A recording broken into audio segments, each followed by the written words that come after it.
Compliance Kitchen. This is Sylvia, and I am looking at recent settlements in regards to Russia and Sudan sanctions violations. So obviously the Sudan sanctions have been repealed recently, but so this took place when the sanctions were still in effect. So let's take a look. This is a settlement with OFAC. So on about September 27th, the U.S. Treasury Department's OFAC announced a settlement of a little bit over $1.4 million with Cameron International Corporation, or Cameron, which is a Texas-based oil and gas industry supplier. Cameron is a subsidiary of Schlumberger Limited, according to the OFAC release, and they agreed to settle their potential civil liability for apparent violations of Directive 4 pursuant to the Executive Order 13662, which was blocking property of additional persons contributing to the situation in Ukraine.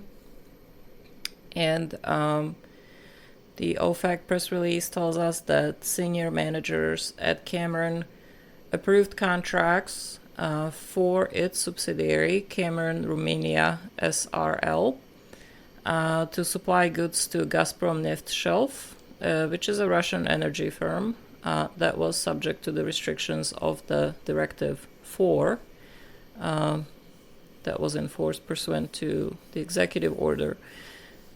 Cameron Romania's requests to Cameron for approval of the contracts referenced the provision of oil production or exploration goods to Gazprom Neft Shelf's Arctic offshore project, and that the Russian Arctic was the destination of the oil-related goods.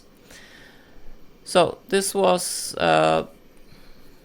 something that was prohibited by the Russia sanctions, the exploration and production activities in the Arctic region of Russia. And Cameron did not voluntarily self-disclose the apparent violations. However, the company cooperated with OFAC, and OFAC determined that this was a non-egregious case. And on the same day, OFAC announced a separate settlement with Schlumberger Rod Lift Inc., now DBA Lufkin Rod Lift. Schlumberger Rod Lift Inc., or SRL, is a subsidiary of Schlumberger Lift Solutions LLC, which itself was a subsidiary of Schlumberger Limited. The company agreed to settle its potential civil liability for an apparent violation of OFAC's now repealed Sudanese sanctions regulations.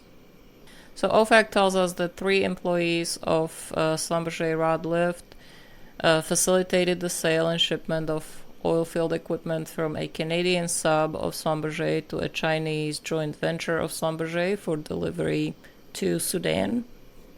The facilitation was, at the time, an apparent violation of the Sudan sanctions regulations.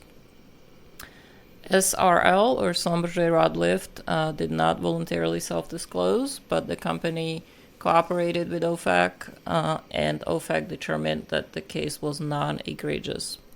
So as you guys know, under U.S. sanctions regulations, a U.S. person's provision of services, such as approving a contract, for example, in support of projects with an entity that has been added to OFAC's SSI list, is a prohibited service. Also, entities with international operations involving activities by U.S. persons may face sanctions risks even if the goods or services to a sanctioned entity are provided by non-U.S. person entities, or if the U.S. person is not physically present in the U.S. The approval of a contract, agreement, sale, or transaction by a U.S. person between a foreign sub and sanctioned entity may also be a violation. So I have a link on compliancekitchen.com if you want to take a look at the official documents, as always. So there is a web notice for the Cameron matter, and then a web notice for the SRL matter. I also have a link to the enforcement release, and also if you want to check out the SSI list that I mentioned during this podcast, that's the sectoral sanctions identifications list. So it's one of the lists that the Treasury Department maintains.